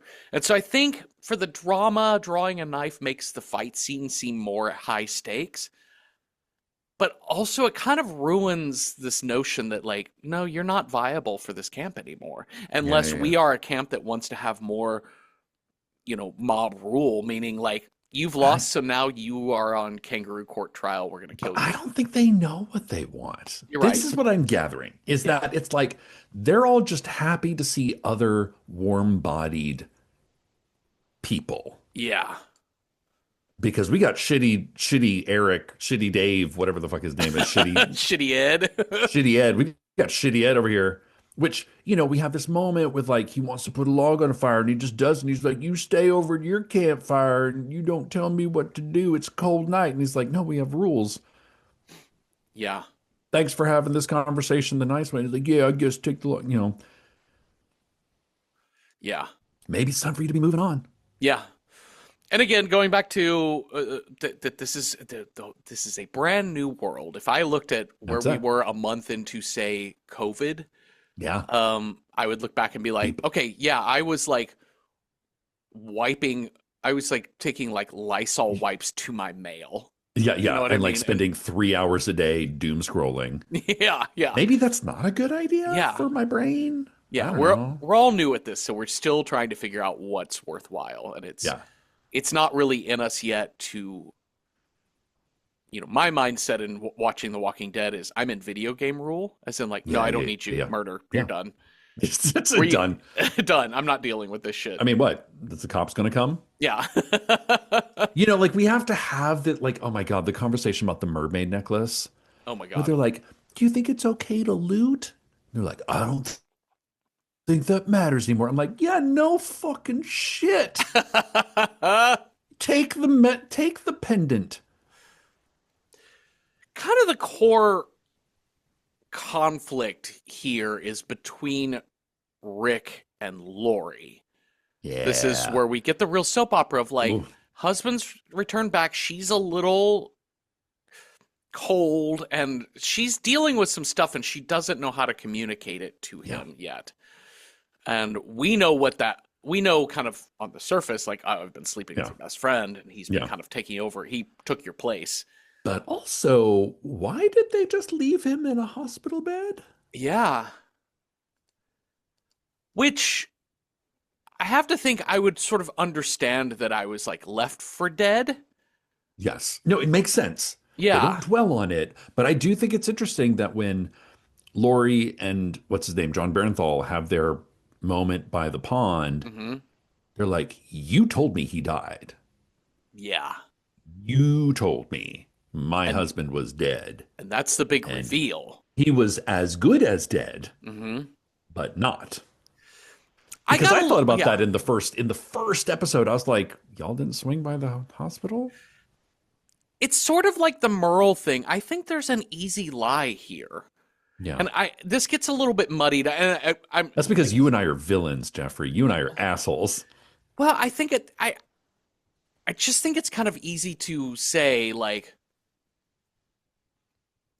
I just wanted more clarification that Shane knew Yeah. Rick was alive and Yeah. refused to save him. Because in my mind, until she said, and I get what they're getting at, that like they're implying that he did know Rick could still be alive but didn't Yeah. do anything about it. But in my thought was like, we saw what happened to that hospital. Yeah. Like it was And bad. and it's like that is a death mission. Yeah.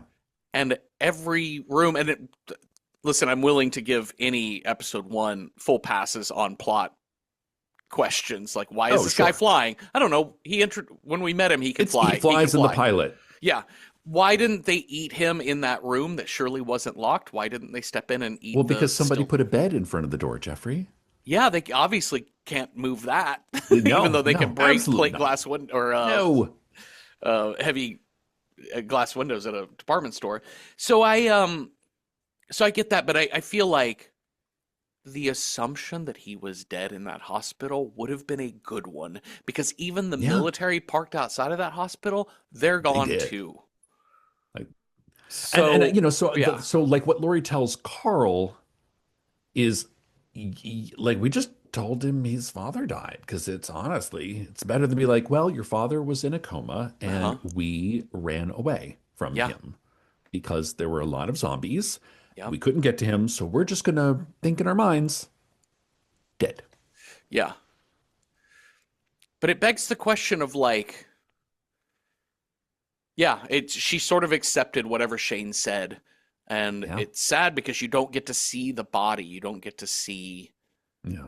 the person die or their body itself, which is such an important part of that kind of like closure and grief.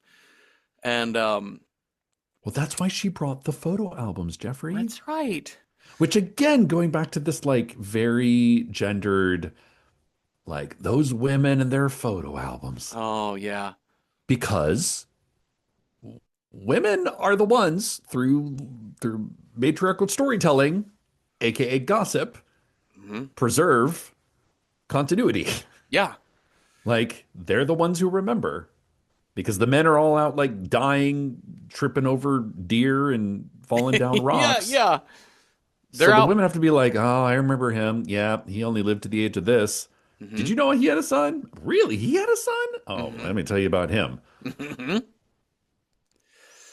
So I think Lori, this Sarah Wayne Callies, is that how you say her name? The woman who plays Lori. She's great. I think she perfectly portrays a woman who. Yeah. It's not a woman with a secret. It's a woman who doesn't quite know how to broach a lot of moving parts Yeah. in their story, in their Well, and drama. like we hear the first thing we hear about her in literally scene 2 in episode 1 is Rick Grimes is like, she said, "Do you even care about this family?" Yeah, in front of the kid. yeah, Can you imagine that? I would never say that yeah, in front. Like so already we've got Rick as like again, knight on a shining hill and his wife as complicated, yeah, you know? yep. Maybe not as blindly committed to the cause of good and right and righteousness and Jesus and puppies as her wife as her husband. There's a lot of deeper things to the pre-Walker era that we can't know just yet about Sure. what has happened in their relationship because clearly a lot of trust has been eroded Yeah. in the way that he talks about in episode 1, scene 2 to Yeah. Shane about like, listen, even when I do try and open up, it just makes her mad. She doesn't want to hear it. And then like on some form you could say, well, that's going to happen. Anger and pain are going to come Yeah. out when you open up. That's what vulnerability is. But part of it is like she's got some hangups too. And one of the things we do sort of understand is that she very clearly did not like his absence and his need to do everything else for Yeah. everybody away from home, but Yeah. not be home. Yeah, he's out making the streets safe for every single person. And she's like, well, I guess I just have to hang out here Raise until a you get child. back Yeah. or don't Yeah. because of your dangerous job. Yeah. And it's interesting because like Shane has come into her life with this real like fuckboy stepdaddy energy, Yeah, yeah, yeah. which I think is probably way more than what Rick was offering, in that Shane is like present in the family. This is my Mhm. assumption here, or what I'm reading into it. But also Shane still has some of that same issue, which is that like he's being a hero for the smaller family, not the world, but like for Yeah, this community. But still, it's like, what if we both broke down dinner together? You know, cooked and yeah, washed dishes and cleaned together. sure. What if we did things as a core family and nurtured each other rather than like your responsibility is to all 12 of us in this camp? Yeah.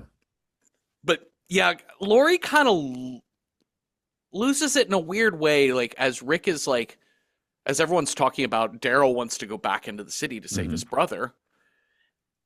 And you can, Rick hasn't said shit yet. And Lori's like, well, I bet Rick wants to go, don't you, Rick? I guess I do. Yeah. Yeah, with that attitude, yeah, I kind of do. Anyway, so he does. And So we get Daryl and Rick and Daryl, Glenn, oh, Glenn needs to, again, we need our rogue to lead us in, lead us out. And then uh T-Bone, is that his name? T Dog T-Dog. Because has to go he, too. well, he feels truly guilty about, Hmm. he's like, I dropped the thing, I'm responsible as well. Hmm. Good for you.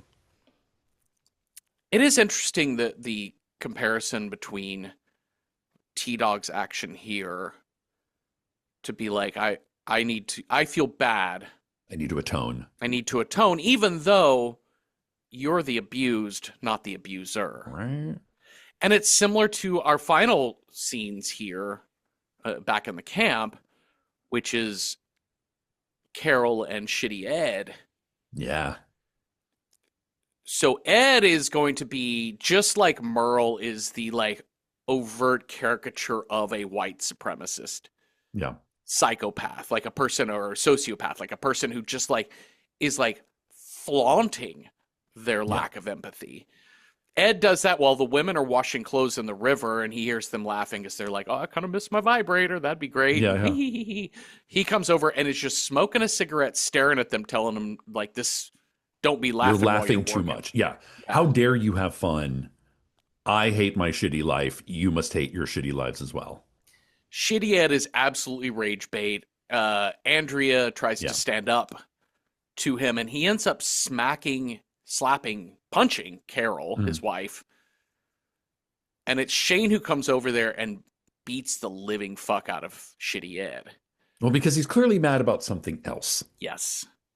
but he's taking it out on shitty Ed, Yes. which can't say I blame him. No, But but it again, is, yeah. you now have to live with this person in your camp. You are creating a violence there. Not to say Shitty Ed doesn't deserve his head pounded into a rock. Sure. I would also say that be cool to have that same energy around fucking Merle. Do you know what I mean? Yeah. But you're right. Yeah. It's not about, Shane isn't behaving out of righteousness. He's behaving in the way that, which is really interesting because we're going to see through the 2010s in our world, what are cops? What What? what kind of Wait. what What do happens when? what do we give What happens when cops? What Yeah. happens if you like actually film cops? Yeah. What What happens when you like notice what they're doing all the time? And even not all cops, but all cops maybe know a cop that uh-huh. has done something that, Yeah. what? Uh Wait, cops just use their power to do things that they are just they want to also do? just human, a lot of men, and that are human, that have real emotions and maybe transferring those emotions into their Yeah. job? Yeah. And so anyway, so like, I'm not saying that morally I don't love watching Shitty Ed getting shit kicked out of him, but there is like, all the women are like, stop. Yeah. Yeah. Stop. And it's Carol that runs to Ed saying, I'm so sorry. I'm so sorry, which is a really tragic byproduct of an abusive relationship. But it is a little bit like I couldn't help but think that with T Dog, of like, you're also a victim of this society that is protecting this man Yeah. who has been abusing you.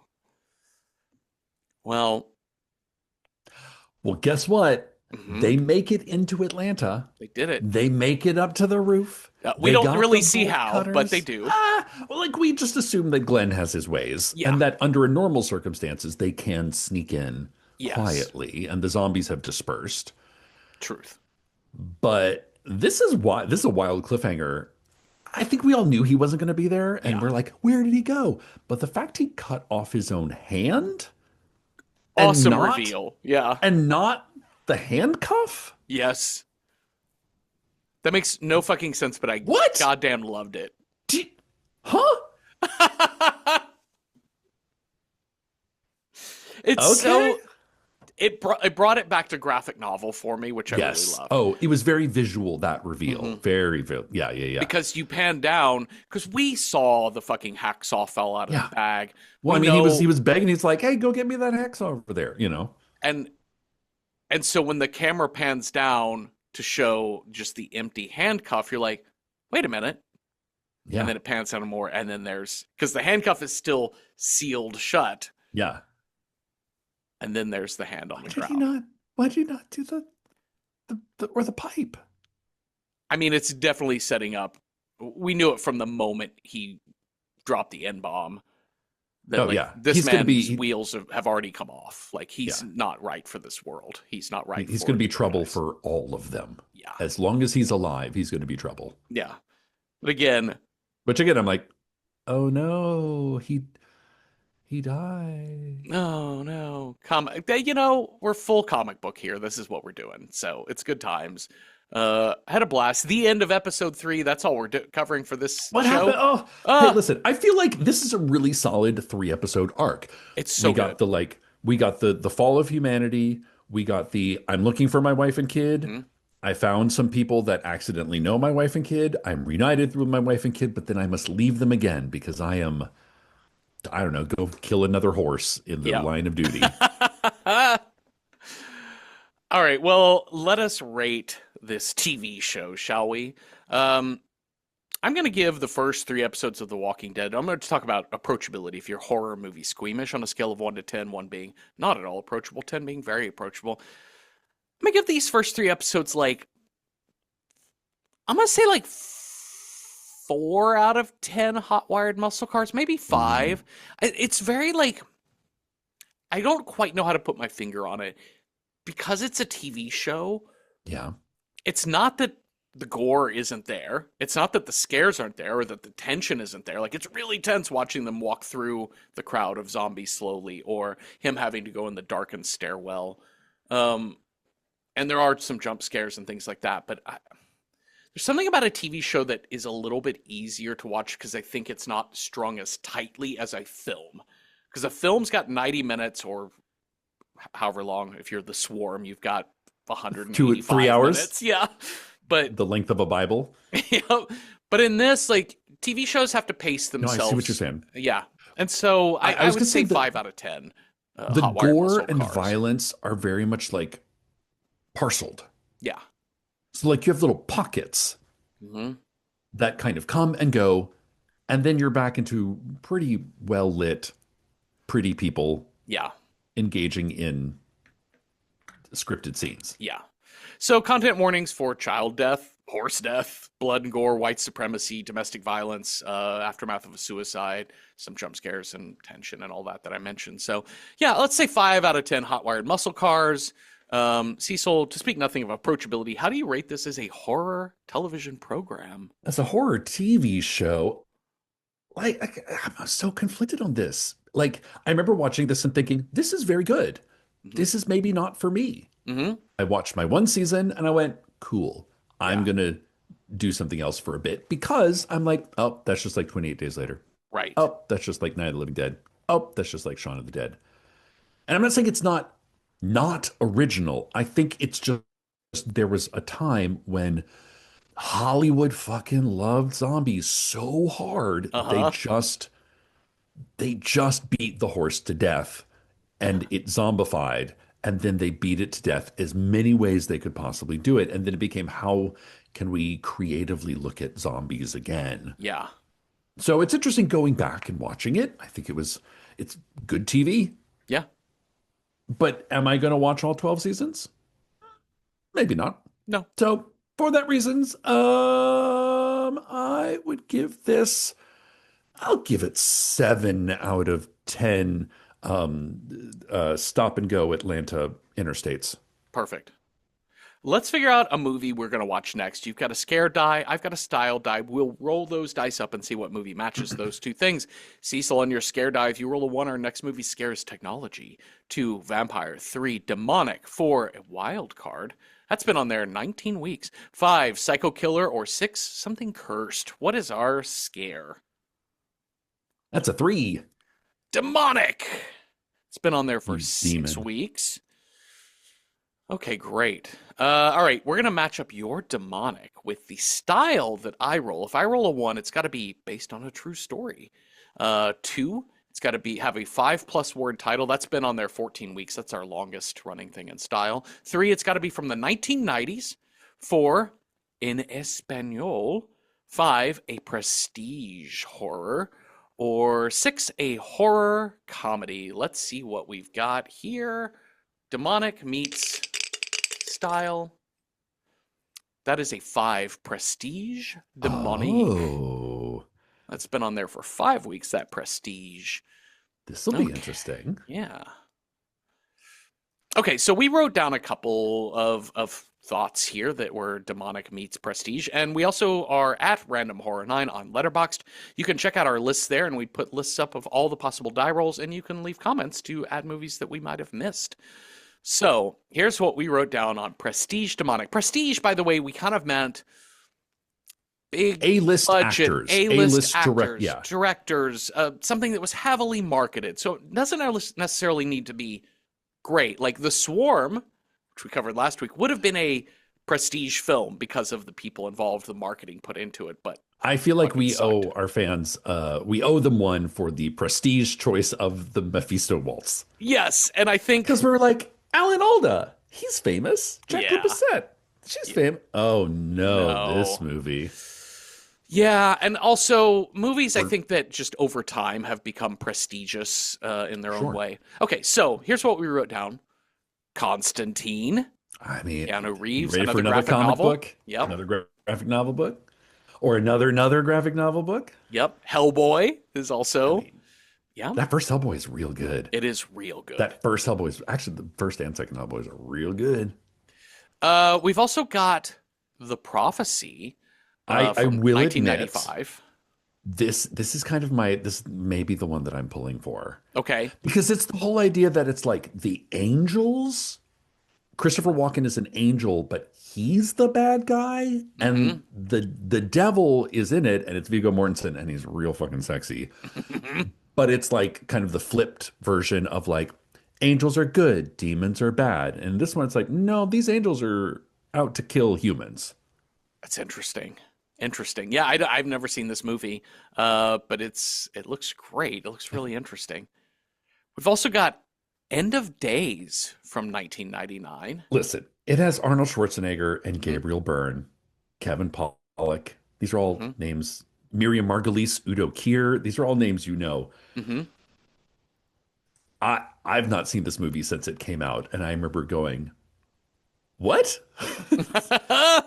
Arnold Schwarzenegger is saving us from the biblical apocalypse?" Sure. I guess so. I like the opening synopsis on Just Watch. Cynical bodyguard Jericho is hired by a man possessed by Satan who is in search of his bride. What? Beautiful. Good And then times. finally we have Hour of the Wolf, if we want I to put go this one full on here. Swedish. This is full Swedish art house, and it's kind of more of the like demons as a metaphor. But I think there are some actual demons in this movie. Okay. It's, there's some scary shit, but it's much more European art house cinema. Yeah, a couple of Bergman's movies are sort of that horror adjacent art housey Yeah. sort of thing, and Yeah, we've yeah. yet to cover them, but maybe someday we will get But to those. it Maybe is this kind is of the about a week. man who's running from demons. Yeah. Great. All right, so let's talk about what people on Letterboxd had to say. Monstrum recommends a real strong one. Jacob's Ladder from 1990. Troubled Vietnam vet, plagued with demonic twisted visions. Are they true? Are they simply figments of a broken mind? This is a real good movie. And it's yeah, definitely demonic. Yeah. Oh yeah, Jacob's Ladder's a great one. King and Commoner recommends Bring Her Back 2025 from the duo who brought us Talk to Me. Um, After a father's death, a brother and sister are forced to enter foster care until the brother ages out of the system. Is their new foster mother as enthusiastic as she seems? Or is it a darker reason she welcomed them into her home? Uh-huh. I saw Talk to Me, but I've not seen Bring Her Back. Bring Her Back is interesting. This one was I thought about this one. There's something sort of like it's skirting a little demonic and skirting a little bit. I mean, I guess it is demonic a little bit, but it's also like, is it Prestige? I It's know. their See, here's the thing second is like, movie. I'm like, name the actors that are in this movie. Have they been to the Golden Globes? You know? Sally Hawkins definitely because she's an Okay. Okay. Oscar. Oh, did she win the Oscar? So she's big name. So Okay. that's So I'll sad. buy it. And I'll it's buy the it. Philippou brothers' second film, so maybe so. Maybe that counts. I'll buy it. Uh, no, excuse me. Radical, I get it. Recommends Exuma from 2024, which is the highest grossing South Korean film of 2024 and the sixth highest grossing South Korean film That's a of great all point. time. That That's a is, good point, yeah. Radical. When a spirit cleansing of a grave goes wrong, oh dear, a shaman, a geomancer, and a mortician must figure out the mystery that link a mysterious illness to a Japanese Oni spirit. I watched this movie when a couple years ago when it hit Oh, Shudder, and this movie's fun. I thought it was fun. okay. Yeah, I just love the idea that like a shaman, a geomancer, and a mortician walk into a bar. it really does have a little bit of comic book vibe to it. I don't know if it's based off of other material, but it definitely has that kind of like it's almost like superhero type movie. Okay. But And listen, those I are love your and talents. I love expanding prestigious beyond Hollywood Yes, I love into that the too. world. Yeah. Half Price Horror recommends The First Omen from 2024. Hmm. A lush, gorgeous conspiracy thriller inspired by the 70s, classic 70s paranoid thrillers. Um, yeah. Again, it's like I know this was a well-received movie. I don't know if this is like truly a prestige I film. think this came up when we talked about the Mephisto Waltz. In fact, Mephisto Waltz, we rolled demonic and Oh prestige. shit. And so Did we we? brought up the first Omen, and it was Wow. like it has no like it doesn't have the cachet of quite of Like prestige, other than like I it would was well say received. the remake of The Omen with Liev Schreiber and Uh-huh. like that. I was like, oh, that I see is more prestigious because I'm like, oh, these are famous people that you've heard of in a kind of not necessary remake, Right. Yeah. but still. I think But I think the first Omen, I want to see it because I hear it was really well received. It's supposedly it's really good. yeah. But it But did does it have Arnold Schwarzenegger in it? no, it doesn't have like a heavily named cast. It's also like it also did fine at the box office. Like it made its money back, but Sure, it didn't like run away with it. sure. Yeah. Fifth Hammer recommends Fallen from 1998. Hmm. Denzel Washington witnesses the execution of a serial killer, and soon after the execution, the killings start again, but they're very similar to Reese's style. Did the convict execute the wrong man? Or they convict and execute a wrong man? Or is it a copycat? Or is it the same killer in possession of another meat puppet? John Goodman, Donald Sutherland, James Gandolfini. Wow. Boom. Love it. Amazing. Okay. Y'all with your names. Ellen Tiermo. There we go. Those are words. That's a word Love I it. can say. Ellen Tiermo recommends Miss Peregrine's Home for Peculiar Children Interesting. with Ava Green, Samuel Jackson, Terrence Stamp, Judi Dench, directed by Tim Burton. Yeah. Scary Invisible Demons, which are scarier when you can see them. Time travel, time loops. Ah, sure, I buy it. Yeah. It's definitely like YA horror, horror adjacent. It's a very, yeah, I'll buy it. But yeah, I think there's demons in there, right? I don't remember why they're there, but I do Sure. remember the main characters running from scary shadow Sure. Sure. monsters or something. Farce Majeure recommends The Devil's Advocate. Oh my God, how do we forget about The How Devil's did we miss Advocate? that? Yeah.